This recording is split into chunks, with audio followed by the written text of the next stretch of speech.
有德國寶，生活冇煩惱。今次入伙專家帶大家嚟到堅尼地城寶翠園廚房設計，有興趣就留意住我哋啦。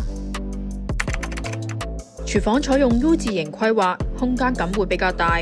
上櫃就做咗白色，提升廚房嘅明亮度。L 型嘅位置採用咗更大角度嘅門鉸，令客人方便收納。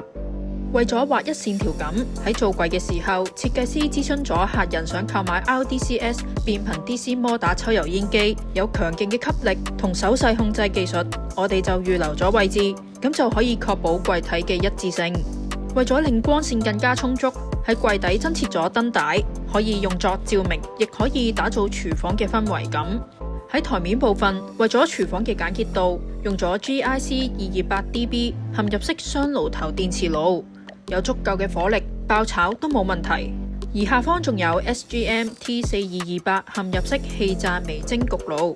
，42公升超大容量，微波蒸煮烤焗一機搞掂。而牆身就用上火蠟黑，內熱內撞擊，又美觀。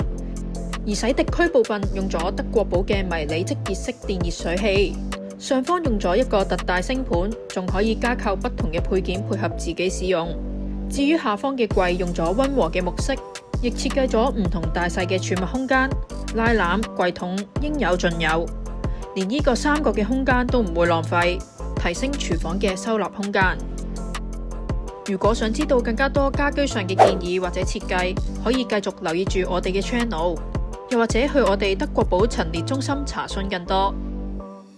German Pool